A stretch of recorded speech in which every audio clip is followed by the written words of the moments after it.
Mais uma vez, boa noite a todos. Sejam muito bem-vindos à nossa sexta aula de Direito Processual Penal.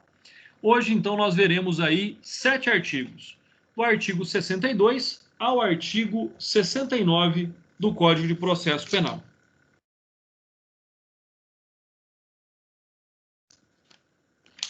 Perdão, pessoal, artigo 63, tá bom? 62 nós vimos na aula passada. O início da nossa aula é no artigo 63. E aí nós vamos falar, então, da ação civil. Quando nós falamos de ação civil, você fala assim, o que eu estou vendo ação civil em processo penal? Essa foi uma grande inovação que o Código de Processo Penal trouxe, né? E essa inovação, ela tem, logicamente, uma razão de ser muito importante, que é, na verdade, economizar procedimentos.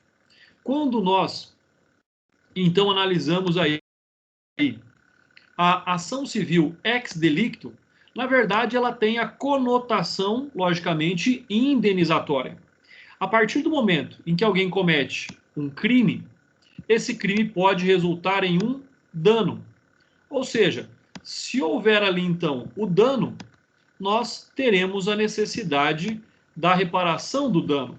Ou seja, sobre o aspecto de que a finalidade é o restabelecimento do status quo, ou seja, do estado anterior à prática do ilícito, é fundamental que a sentença do processo penal possa se tornar um título executivo na esfera civil. Então, percebam, não há necessidade de provar o fato na esfera civil se o fato já foi provado na esfera criminal. Então, esse é um aspecto bastante interessante quando nós falamos da ação civil ex delicto, né? Uma outra situação ainda é que, como eu acabei de dizer, esse pedido de indenização no processo penal, ele vai ter uma conotação, mais uma vez aí dizendo, indenizatória, tá? Então, essa é uma situação bastante interessante. Ou seja, tanto o Código Penal quanto o Código de Processo Penal cuidam, logicamente, com muito zelo, do restabelecimento do direito violado, né? E o direito, quando cometido um crime, na verdade, ferido ali um direito tutelado pelo direito penal, pode haver a necessidade da vítima ser ressarcida por ele. Como, por exemplo, imagine uma lesão corporal no qual a pessoa fica incapacitada para o trabalho por 30 dias, ou por 20 dias, ou por 15 dias, né? E ele é um trabalhador autônomo, então ele não pode trabalhar por esse período, ele não paga INSS, ele não vai receber auxílio doença ou auxílio acidente. Então, o que vai acontecer? Esse período em que a pessoa teve algum tipo de prejuízo, algum tipo de dano moral ou material, já pode ser fixado essa indenização lá na sentença que condenar o sujeito ativo pela prática da lesão corporal. Então, esse é o conceito e essa é a finalidade da ação civil ex delicto. A súmula 554 do Supremo Tribunal Federal prevê que o pagamento de cheque emitido sem provisão de fundos, após o recebimento da denúncia, não obsta ao prosseguimento da ação penal. Então, o que nós temos aqui? Olha só, essa é uma situação que vai dizer o seguinte, nós estamos diante aqui de um estelionato, né? Ou seja, alguém que emite um cheque sabendo que não tem provisão de fundos para pagá-lo, comete estelionato. Nessa situação, por mais que gere a indenização, né, esse pagamento antes do oferecimento da denúncia, assim ainda, por mais que o dano já foi reparado, então o que nós vamos perceber aí? Nós vamos perceber que a reparação do dano não é a finalidade do processo penal. A finalidade do processo penal é simplesmente a aplicação de uma pena àqueles que forem considerados como condenados. Mas é importante, quando possível, já se determinar isso, né? O que nós temos a respeito disso? Nós temos o fato que essa reforma do processo penal ela aconteceu em 2008. Então, como é que isso vai acontecer? Quem é que vai fazer esse pedido da ação ex delicto ali no processo penal já pedindo a indenização, né? Quando possível, a vítima ou seus sucessores vão pleitear na ação penal. De que forma? A vítima ou seus sucessores, eles vão dar uma procuração para um advogado e esse advogado vai atuar como assistente da acusação. Mas qual é a finalidade dele? É pedir a condenação? Na verdade, não. A quem compete pedir a condenação é o Ministério Público. Nessa hipótese da ação civil ex delicto, ele vai pedir o quê? A reparação do dano civil decorrente, e aí tem que se provar o nexo de causalidade com o delito. Então, essa é a grande finalidade da ação civil ex delicto. E aí, faz-se a referência ao artigo 387, inciso 4º, que vai dizer o seguinte, né? Deixa eu abrir aqui o meu código. Diz assim: o juiz, ao proferir a sentença condenatória, lá no inciso 4º fala, fixará o valor mínimo para a reparação dos danos causados pela infração, considerando os prejuízos sofridos pelo ofendido. E aí, logicamente, que tem que ser um prejuízo palpável, tem que ser um prejuízo da qual nós possamos chegar a uma somatória, nós possamos chegar ali a um denominador comum. Um outro aspecto que nós temos que traçar aí e perceber quando nós falamos de ação civil ex delicto, que é a separação da jurisdição. Ou seja, o processo penal não tem finalidade, não tem objetivo em si, logicamente, na fixação da reparação de dano. Não é essa a finalidade. A finalidade da reparação do dano é o direito civil, né? Porém, nós temos também aquilo que diz o artigo 935 do Código Civil. Então percebam, pessoal, como o estudo, independentemente da matéria, ele é transversal, né? Ele é transversal sobre o aspecto de que não adianta eu saber só o processo penal, não adianta eu saber só o processo civil, né? Às vezes eu sou obrigado a caminhar ali numa condição fronteiriça entre dois ramos do direito, por mais que eu seja especialista numa única área. E o artigo, então, 935 vai dizer: a responsabilidade civil é independente da criminal, não se podendo questionar mais sobre a existência do fato ou sobre a quem seja o autor, quando essas questões já se acharem decididas no juízo criminal, né? Então, esse é um aspecto, ou seja, se lá no processo criminal a pessoa é julgada inocente por não ter cometido o fato criminoso, não há que se questionar, não há que se abordar esse tema na esfera civil. Agora, se o juiz, lá no processo penal, diz o seguinte: eu vou te absolver, ô réu, mas eu não estou muito convencido, não. Eu estou te absolvendo porque eu não tenho provas para te condenar. Então, eu vou te absolver por insuficiência de provas. Mesmo que haja essa absolvição, ainda assim, o fato gerador do dano pode ser questionado na esfera civil. Então, não impede que se entre com uma ação civil, né, de reparação de danos. Agora, se ficar provado no processo penal que a pessoa não cometeu o crime ou que o crime não aconteceu, aí nessa hipótese não cabe a ação civil lá no juízo civil. Tudo bem, pessoal? Conseguiram compreender essa distinção?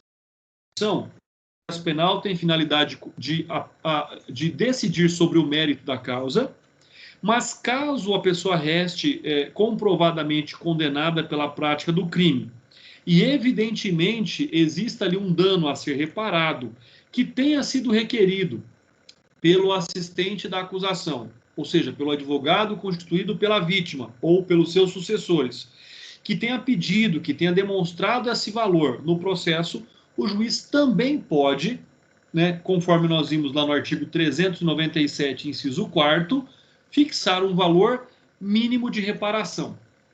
Entenderam isso? Sim, professor. E aí, doutora, tem mais um detalhe. Como o inciso 4º do artigo 387 diz valor mínimo, o que pode acontecer? A vítima não se conforma com aquele valor, ela entra no juízo, por exemplo, o juiz condenou em 50 mil reais a indenização no juízo criminal. Beleza. Só que a pessoa acha pouco. Ela entra no juízo civil pedindo 150 mil reais. E lá ela tem uma sentença procedente. Então, ou seja, já existia uma condenação em 50 mil, e aí ela pediu 150 mil. O que é que significa dizer?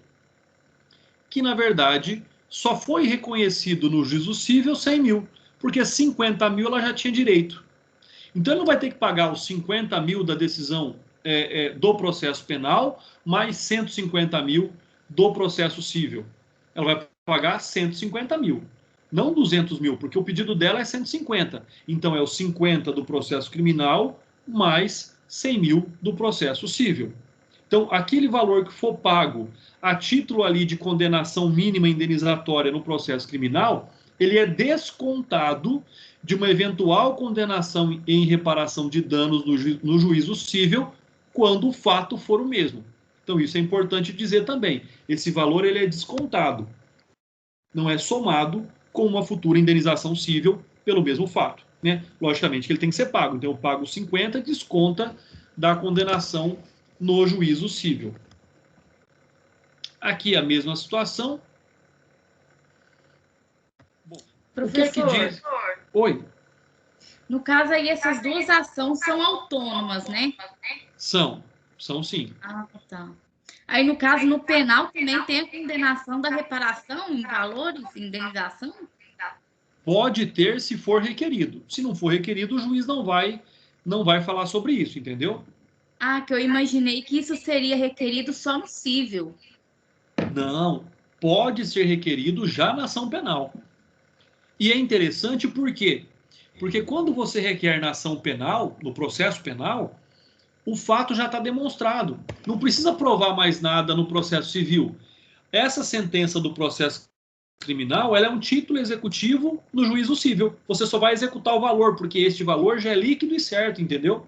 O interessante é isso. Porque se eu entro na esfera civil, eu tenho que provar o dano.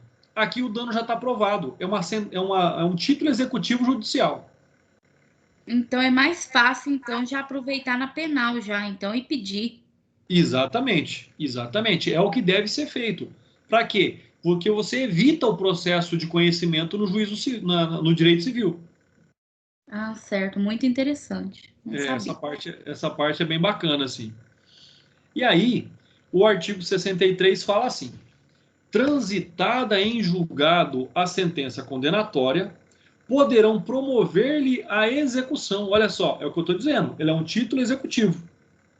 Promove a execução no juízo civil para a reparação do dano, né, no caso, ofendido, seu representante legal ou seus herdeiros. Aqui, vocês têm que lembrar sempre quem são os herdeiros: cônjuge, ascendente, descendente ou irmão. Então lembrem dessa sigla do CAD, que vocês sabem quem são os herdeiros, os descendentes da vítima. Então sempre é o CAD, né? Parágrafo único. Transitada em julgado a sentença condenatória, a execução poderá ser efetuada pelo valor fixado nos termos do inciso 4º do artigo 387. Que valor que é esse? O valor mínimo, tá? É um valor mínimo. Pode pedir mais no cível? Pode. Sem prejuízo de liquidação para apuração do dano efetivamente sofrido. Então, quer dizer que, às vezes, quando você vai apurar o valor do dano, pode dar mais do que o valor fixado lá na sentença do processo penal. Então, você pode ter ainda uma liquidação para poder apurar o valor. Se o valor for maior, você vai dizer o seguinte: olha, o fato já está provado, eu tenho direito a 20 mil. Só que o dano apurado chegou a 30. Então eu quero a sentença, eu quero executar o valor da sentença de 20 mais 10 mil. Ou seja, você vai ter uma ação civil muito mais rápida. Por quê? Cite-se para que pague o valor no prazo tal. Não vai precisar contestar, no máximo é impugnar o valor.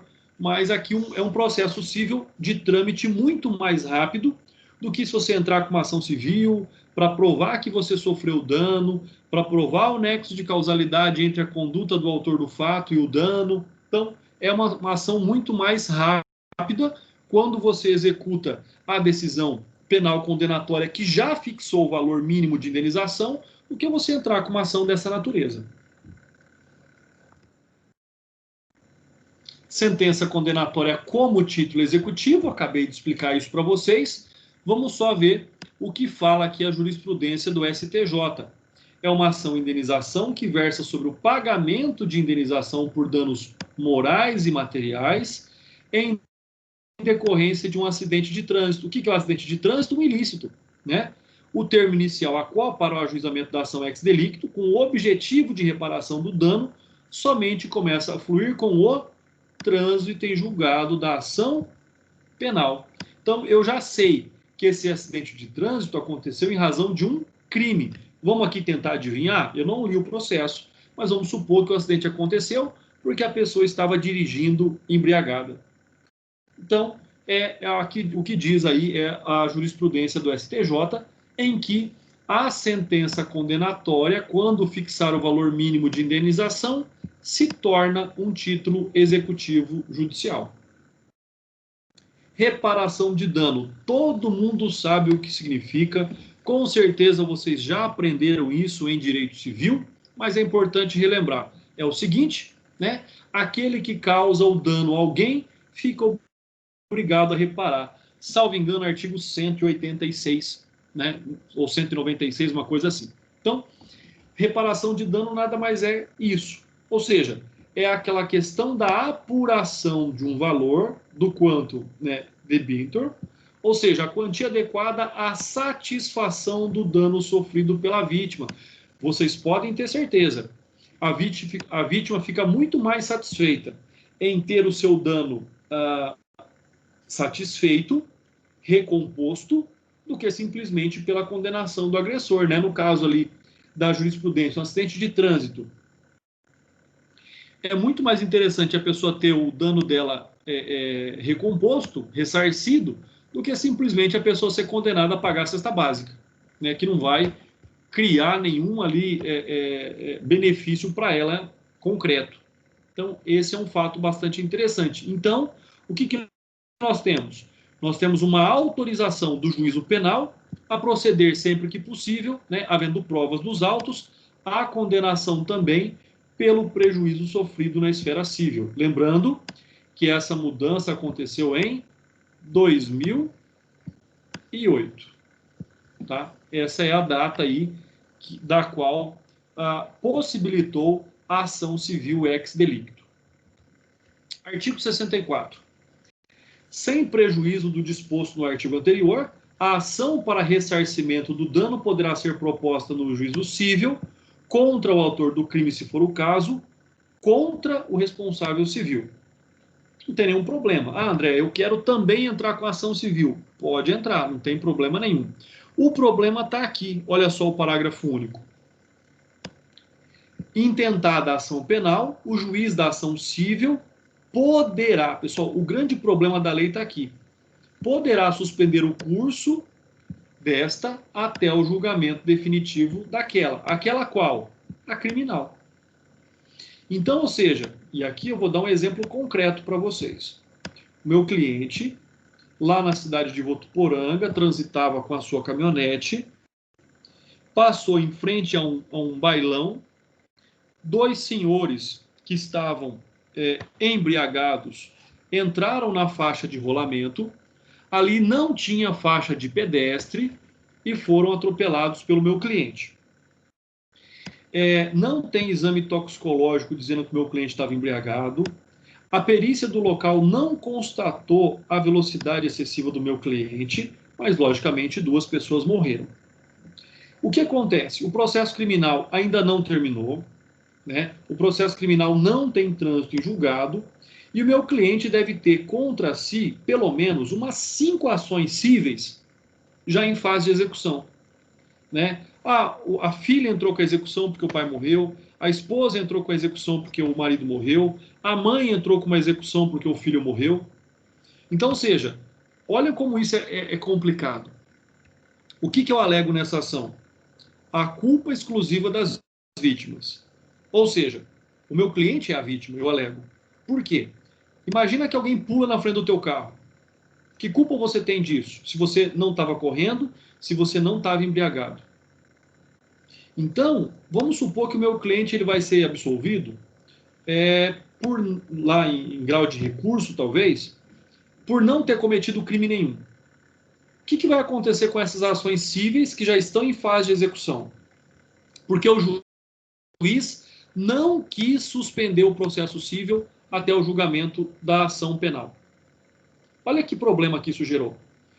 Penhora de bens do meu cliente, bloqueio de contas, né? Oficial de justiça lá relacionando os bens da residência dele, de um processo que ele ainda pode ser absolvido. Então, é muito complicado quando a lei usa o termo poderá. Eu entendo que deveria constar aqui, o juiz deverá suspender o processo da ação cível até que haja o julgamento definitivo do processo crime. Então, essa é uma crítica que eu faço pela análise de um caso concreto, né? Mas, porém, todavia, se está escrito no código poderá, fica a critério de interpretação do juiz. Eu acho que falta bom senso às vezes, né? Ainda mais num caso como esse, como tem a perícia dizendo que as vítimas estavam embriagadas. Eu requeri o exame de alcoolemia. Elas estavam muito embriagadas. O teor de álcool no sangue era muito grande. Então, tem testemunhas que dizem que as vítimas estavam cambaleando, que não conseguiam parar em pé. Elas não foram atropeladas, por exemplo, no canteiro central da avenida. Elas foram atropeladas dentro da rodovia, da avenida. Elas entraram na avenida, no local que não tem semáforo, no local que não tem faixa de pedestre. Então, essa é a questão aqui que tem que se analisar. Mas está no lei, isso está valendo, e fica a critério, como eu disse, aí do juiz. Ressarcimento do... Oi? Mas em caso, se ele for absolvido, como que fica essa execução? Porque aí já está satisfazendo o crédito, não está? Então, né, por enquanto não tem crédito satisfeito porque meu cliente não tem nada. Né? Entendi. Porque o meu cliente só tem o salário dele para sobreviver. Então, não tem crédito nenhum satisfeito até agora. Ele não pagou nenhum desses valores.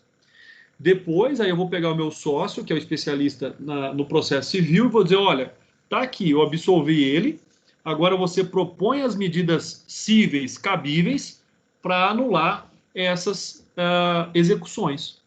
Aí, doutora, eu vou ser bem sincero, aí vai para o especialista em processo civil para ver o que faz. A minha função é tentar absolver ele no criminal, entendeu? Porque eu cuido dos processos crime e o meu sócio cuida desses processos cíveis aí. Mas é uma perspectiva, eu espero que isso aconteça no futuro. E aí vai ter que tomar alguma providência. Né? Vamos ver o que a gente consegue buscar como justo para uma situação como essa, né? E ver o que a justiça decide mesmo. Então, quanto ao ressarcimento do dano, nós temos aí uma implicação bastante importante. Ou seja, não somente a restituição da coisa, porque às vezes, furtou o botijão de gás. Né? O crime é o furto de um botijão de gás. Beleza. Furtou o botijão de gás. Quanto custa um botijão de gás? R$70? R$65? Não sei quanto que está hoje. Mas, naquele dia, até que a pessoa pudesse comprar o outro botijão de gás para cozinhar, ele teve que comer num restaurante. Então, na verdade, não é só o valor do botijão de gás. É o valor do botijão de gás, mais todos os prejuízos que ele causou. Por exemplo, ele teve que comprar comida no almoço e na janta. Então, também vai juntar a notinha lá do lanche do almoço e do marmitex da janta para a pessoa poder fazer esse ressarcimento dos danos, entendeu? Então, não é só devolver a coisa ou o valor da coisa. É todo o dano aproximado, todo o dano ali associado a esse valor que foi condição ali para e objetivo, logicamente também, da ação civil ex delicto, né? Quem são os responsáveis civis? Pessoal, vocês também, se não estudaram, estudarão lá em Direito Civil o rol é do artigo 932. Não há necessidade de aqui de ficar lendo o artigo, por isso fica aí depois para vocês analisarem sobre o direito civil quem são os responsáveis pela indenização. Suspensão da ação ex delicto, da ação civil, né? Perdão, ação ex delicto não.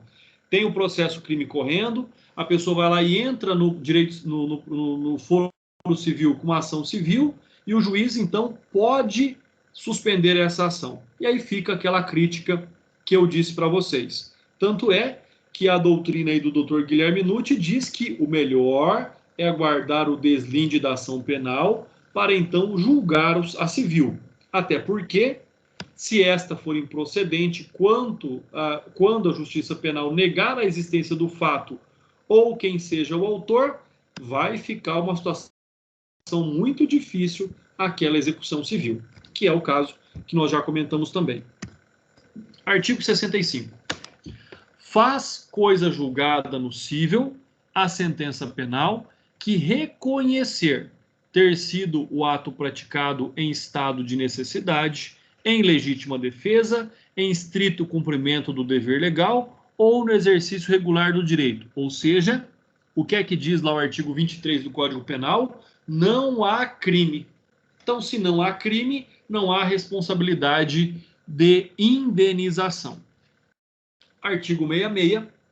Não obstante a sentença absolutória no juízo criminal, a ação civil poderá ser proposta quando não tiver sido categoricamente reconhecida a existência material do fato. E aí, vamos lá para frente também, no Código de Processo Penal, perceber algumas diferenças. Então, quem está com o código aberto aí, abra o artigo 386. O que é que diz o artigo 386 do Código de Processo Penal? O juiz absolverá o réu, mencionando a causa na parte dispositiva desde que reconheça. Então, quais são as hipóteses de absolvição do réu? Diz lá o inciso 1º, estar provada a inexistência do fato. Então, percebam que se ele for condenado nos termos do inciso 1º do artigo 386, não cabe ação civil indenizatória, porque o fato não aconteceu. Não tem nexo de causalidade entre o dano que a pessoa alega ter sofrido e a conduta do agente. Inciso 2. Não haver provas da existência do fato. É diferente. Não haver provas da existência do fato não quer dizer que o fato não aconteceu, não quer dizer que a pessoa não sofreu dano. E aí, no caso do inciso 2 do artigo 386, pode entrar com ação civil buscando a reparação do dano, lá no juízo civil. Inciso 3. Não constituir o fato infração penal. Pessoal, olha só. Nem toda indenização se dá em razão da prática de um crime. Então, se o fato não constitui infração penal, pode ser aquilo que nós chamamos de ilícito civil, ou seja, causar o dano a alguém. Então, nessa hipótese do inciso 3, também pode entrar com a ação no direito civil.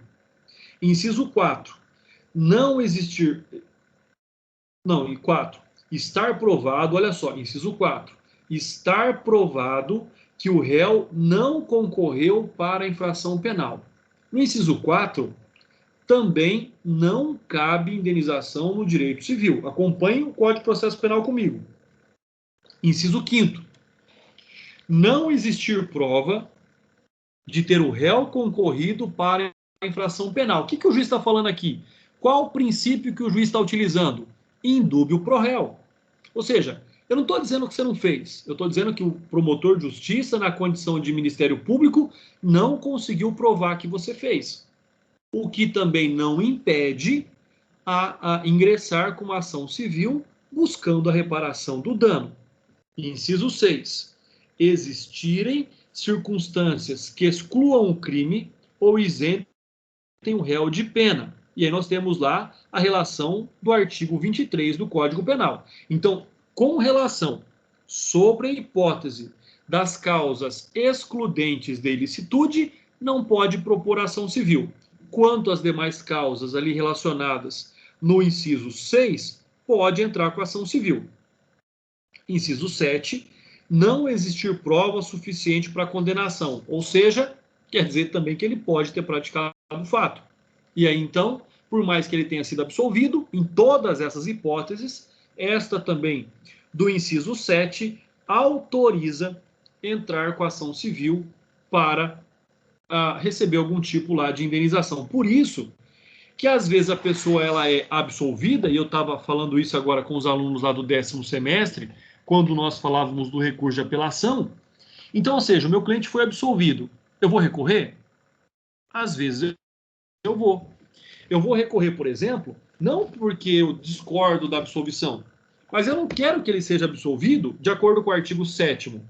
Eu quero que ele seja absolvido de acordo, por exemplo, com o inciso 4, estar provado que o réu não concorreu para a infração penal. Então, ou seja, eu posso recorrer mesmo o meu cliente já tendo sido absolvido, porque eu quero que o dispositivo seja mudado para que ele não seja responsável ou não seja litigado lá no juízo cível, buscando ali alguém uma reparação de dano. Então, esse é um aspecto também bastante importante, tá? Então, é isso que diz aí para nós o artigo 66 do Código de Processo Penal. E ele faz aí importante, né? Ele faz uma referência muito importante com relação ao artigo 386 também do Código de Processo Penal. Artigo 67. Não impedirão igualmente a propositura da ação civil, o despacho de arquivamento do inquérito ou das peças de informação, a decisão que julgar extinta a punibilidade, por exemplo, pela prescrição, a sentença absolutória que decidir que o fato imputado não constitui crime. Não constitui crime, mas pode ter gerado dano a alguém. E o artigo 68, quando o titular do direito à reparação do dano for pobre, a execução da sentença condenatória será promovida a seu requerimento pelo Ministério Público. Olha só aí o Ministério Público propondo uma ação civil de indenização, gente.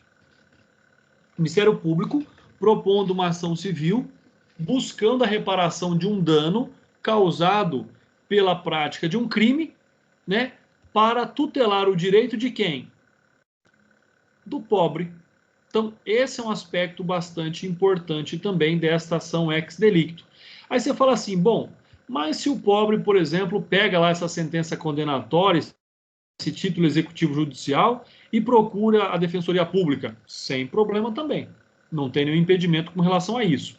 Mas a lei diz que o competente para propor essa ação é o Ministério Público. Aí eu vou perguntar, na prática, quantas vezes vocês vão ver isso? Eu, em 16 anos de advocacia que eu tenho, nunca vi. Nunca vi o Ministério Público propor uma ação civil para buscar a reparação de um dano reconhecido num processo criminal. Nunca vi. Não estou dizendo que não tenha, mas particularmente eu nunca vi isso acontecer.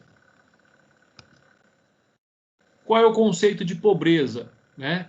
O artigo 32, parágrafo 1º do Código de Processo Penal, nós já estudamos, diz que considera-se pobre aquele que não tem como prover suas despesas, as despesas do processo, sem privar-se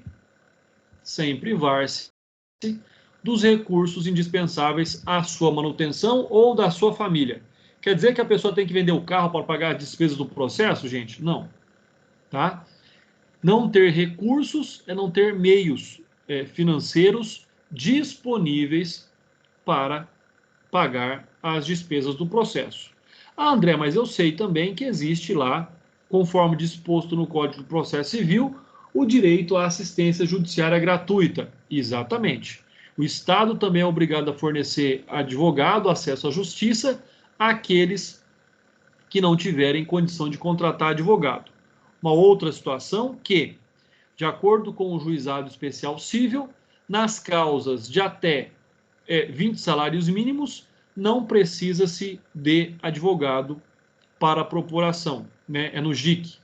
Nas causas de até 40 salários mínimos, inicialmente também não se precisa de advogado para a propositura da presente ação, somente se não tiver acordo, será necessário um advogado para conduzir o processo até a fase de sentença e a fase de execução. Então, fica aí também esse registro sobre a pobreza, né, e no caso ali, a obrigação do Ministério Público para propor ação penal com relação a esses casos. E aí, este segundo tópico aqui vem explicando muito bem isso que eu já disse, né? Ele vem de acordo com a doutrina explicando isso, né? Ou seja, quem é o legitimado para propor essa ação? O Ministério Público, né? Então, pode o interessado também valer-se da assistência judiciária proporcionada pelo Estado através da OAB. A legitimidade do representante do Ministério Público, no entanto, é sustentável até que a Defensoria Pública seja efetivamente organizada para a defesa e orientação jurídica dos necessitados em todos os graus e estados do Brasil. Isso já aconteceu? Não, isso não aconteceu, né? Infelizmente, a Defensoria Pública hoje ela não consegue atingir o seu objetivo porque nós temos pouquíssimos defensores públicos, né? Salvo engano, acho que Iturama só tem uma defensora pública, né? E com certeza não tem condição de abordar, de organizar, de defender todas as ações, né? Então esse é um grande problema. Por isso que nós temos os advogados nomeados, né? Aqui no estado de São Paulo nós temos um convênio entre a OAB e a Defensoria Pública, que nos locais onde não tiver defensor, os advogados inscritos neste convênio poderão ingressar com ações como essa, por exemplo, né? A execução aí de um título executivo judicial.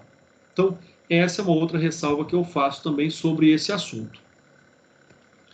Pessoal, nós devemos falar agora da competência. Vou fazer só uma introdução para que a aula também então não fique muito extensa hoje. E aí nós continuamos a falar sobre a competência na próxima aula, beleza? Vamos lá então, só uma introdução, porque em competência vocês têm que estar totalmente focados para que vocês não percam nenhum detalhe. Competência é muito importante quando nós falamos em direito processual penal. Primeiro, qual é o conceito de jurisdição? Jurisdição e competência é a mesma coisa? Depende do autor que você está lendo, né? Por quê? Olha só. O Rogério Lauria Tussi, ou Rogério Tussi, diz o seguinte: jurisdição é uma função estatal inerente ao poder-dever de realização de justiça, mediante atividade substitutiva de agentes do poder legislativo, ou seja, juízes e tribunais, concretizada na aplicação do direito objetivo, uma relação jurídica com a respectiva declaração e o consequente reconhecimento, satisfação ou assecuração do direito subjetivo material de um dos titulares das situações que a compõem. Pessoal, vou resumir de uma forma bem didática. O que significa jurisdição? Cada um no seu quadrado. O juiz de Iturama não tem jurisdição sobre um fato que aconteceu numa outra comarca. Então é isso que quer dizer. Quer dizer que o juiz e os tribunais têm jurisdição própria. Jurisdição, na verdade, é como se fosse um mapa. Ou seja, a jurisdição de Iturama corresponde ali à comarca de Iturama.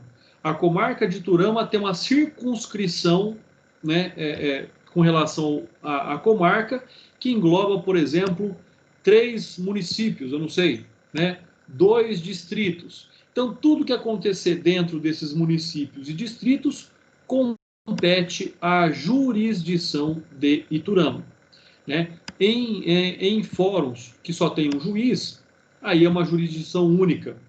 Em fóruns que tem 2 juízes, 2 varas, né, como acontece em Iturama, aí a jurisdição ela acontece e a competência de cada juiz ou é em razão da matéria ou é em razão da distribuição, ou seja, O caso chega no cartório, distribui, cai lá na primeira vara, cai na segunda vara, e aí ele tem, então, jurisdição concentrada sobre aqueles processos. Então, jurisdição nada é mais do que isso, né? É uma divisão territorial que vai determinar ali a competência de julgamentos, seja, né, no caso aqui, em razão de juízes e tribunais.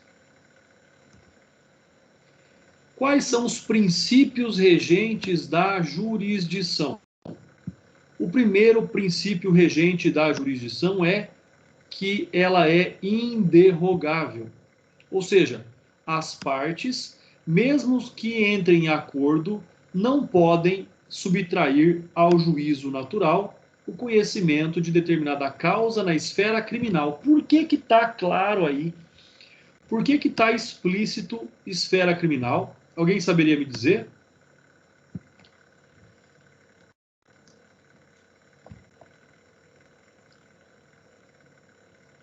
Respondendo. Porque, por exemplo, no direito comercial, no direito empresarial e no direito civil, as partes podem optar por um juízo arbitral. Elas podem tirar do Poder Judiciário a decisão e o Poder Judiciário se servirá somente para homologar um acordo feito pelas partes. Na esfera criminal, isso não tem como. Eu não quero que esse processo seja julgado pelo juiz aí de Turama porque ele é muito severo na sentença. Tem como mudar isso? Não tem como mudar isso se não houver alguma causa que justifique ele não ter competência. Então ela é improrrogável. Um juiz não pode passar para o outro, por exemplo, de uma outra comarca, o julgamento de um processo aí de Turama. Mas e se o juiz da outra comarca está substituindo em Iturama? Não tem problema, ele está respondendo por Iturama naquele período em que ele está substituindo. Ele não é juiz de outra comarca, ele é o juiz substituto na comarca de Iturama. O outro princípio regente da jurisdição é o princípio da indelegabilidade, ou seja, é indelegável.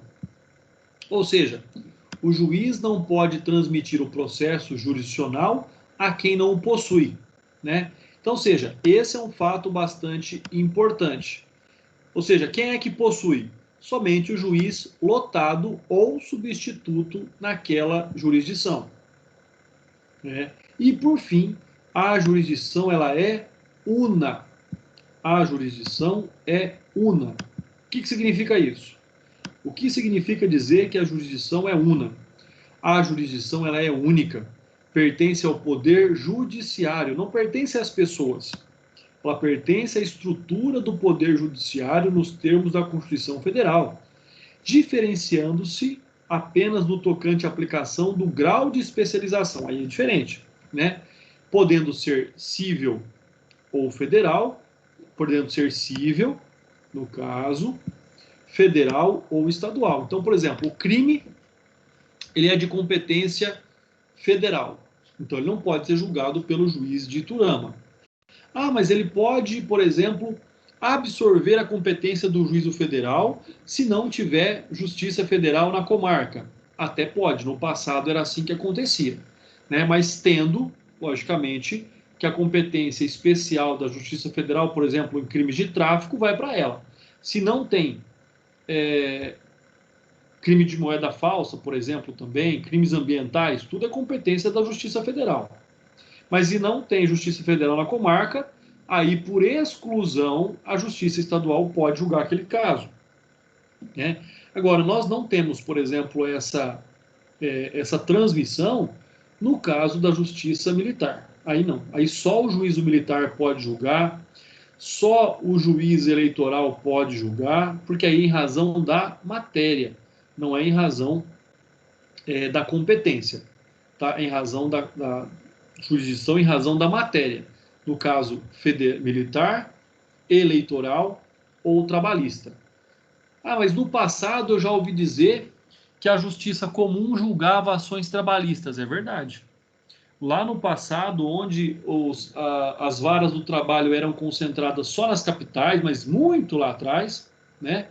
a Justiça Estadual julgava e tinha competência extensiva sobre a Justiça do Trabalho.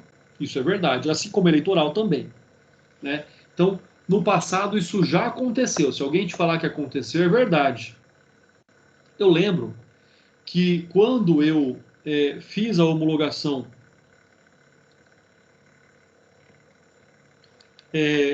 da minha rescisão de contrato de trabalho com a Fama, lá em 2012, a homologação foi feita no gabinete do promotor de justiça, né? Então, sim, era uma competência extensiva, porque na época não tinha, salvo engano. Então, esse é um fato aí que pode acontecer sim, pessoal. Quando nós tratamos da indelegabilidade da jurisdição, é aquele fato que nós já comentamos. Ou seja, é uma situação que ela está diretamente ligada a uma situação muito própria. Ou seja, quando trata-se de características polêmicas da jurisdição. Quando é que isso vai acontecer, né? O que nós temos que fazer? Nós temos que, primeiro, compreender aquilo que significa. Então, nós vamos fazer o seguinte: jurisdição, entendida como o poder jurisdicional de aplicar o direito ao caso concreto. Quem é que deu esse direito para o Estado? O povo. O povo, quando abriu mão da vingança privada, autorizou o Estado, deu esse poder ao Estado, naquele momento delegou o poder ao Estado. Então, olha só, já houve uma delegação no passado. O povo delegou o poder ao Estado. Só que o Estado agora não pode abrir mão desse poder. O Estado não pode abrir mão dessa atribuição. Então, hoje, o Estado não pode devolver para a sociedade o direito de aplicar a lei. O Estado vai dizer o seguinte: o juiz vai dizer assim, alguém bateu em você, vai lá e bate nele. O Estado não pode fazer isso, né? Então, essa é uma situação bastante importante com relação a esse fato. Ou seja, uma situação da qual o Estado não pode abrir mão. O Estado não pode abrir mão da sua jurisdição. O que ele pode fazer? O Estado ele é obrigado a cumprir, na verdade, os atos jurisdicionais, ou seja, os atos processuais. Nessa condição, nessa situação, às vezes ele não consegue realizar todos os atos processuais porque não estão dentro da sua jurisdição. Tem que ouvir uma testemunha que está numa outra comarca. O que ele vai fazer? O juiz vai lá na outra comarca? Ele não pode. Ele não tem autonomia, ele não tem jurisdição na outra comarca. Então ele pode, por exemplo, expedir uma carta precatória. Ele delega um ato do processo. Ele só vai delegar para o outro juiz a colheita de uma prova, mas não o poder decisório. Isso é possível acontecer, e isso acontece. Por exemplo, o tribunal pode delegar que o juiz ouça uma testemunha. Né? A pessoa tem foro privilegiado de ser julgado lá no Tribunal de Justiça, mas tem uma testemunha lá na comarca. O que o tribunal faz? Ele emite uma carta de ordem para o juiz de direito ouvir uma testemunha, né? O tribunal tem que ouvir uma testemunha, por exemplo, lá num outro país, lá no Japão. O que ele faz? Ele emite uma carta rogatória para que alguém do poder judiciário lá de uma determinada circunscrição judiciária do Japão ouça, por exemplo, uma testemunha que está lá. Pode? Pode. O que eu estou fazendo? Eu estou delegando a jurisdição? Não.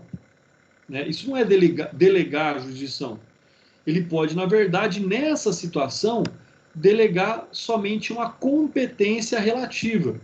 Ou seja, ele vai limitar o exercício da jurisdição, somente para aquele ato. Então, isso é possível. Sobre isso, não há nenhum impedimento.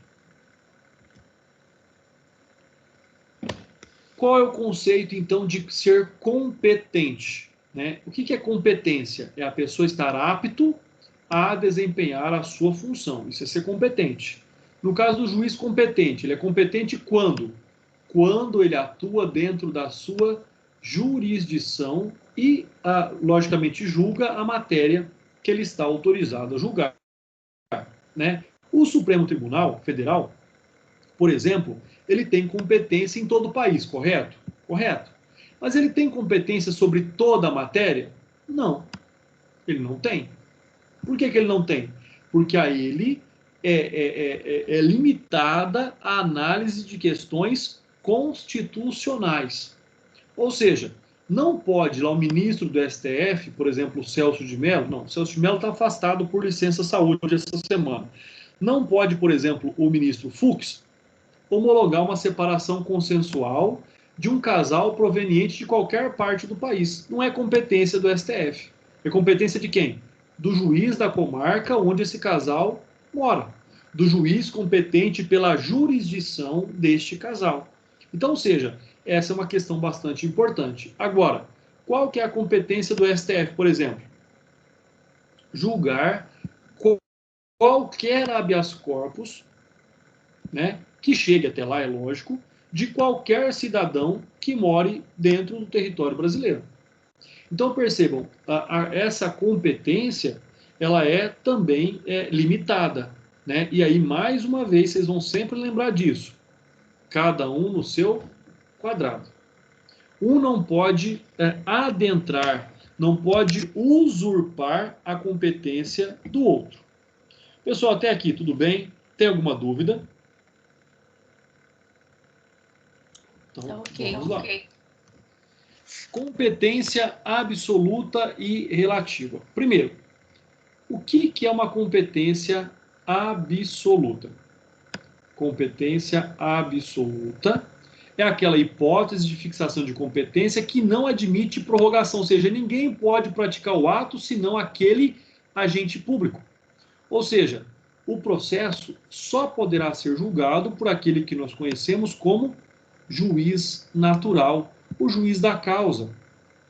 Né? Por quê? Porque isso está determinado por normas constitucionais. Eu não posso ter um juiz para julgar o caso de determinada pessoa, um juiz por exclusão. Por quê? Porque isso gera a nulidade. Esse juiz vai julgar essa causa aqui, eu vou determinar que seja ele, porque ele é um juiz mais linha dura. Não, é onde cair. Né? É onde houver ali a distribuição. Qual o exemplo que nós temos disso? Por exemplo, julgamento de juiz de direito deve ser feito pelo Tribunal de Justiça. Ele tem foro privilegiado. Julgamento do governador deve ser feito pelo Superior Tribunal de Justiça. O que é isso? Esses são os juízes naturais para aqueles casos.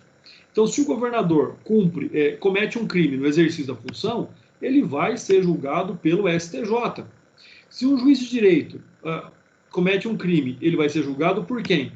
Pelo Tribunal de Justiça do Estado. Ele não vai ser julgado pelo juiz colega dele de vara ali. Não vai.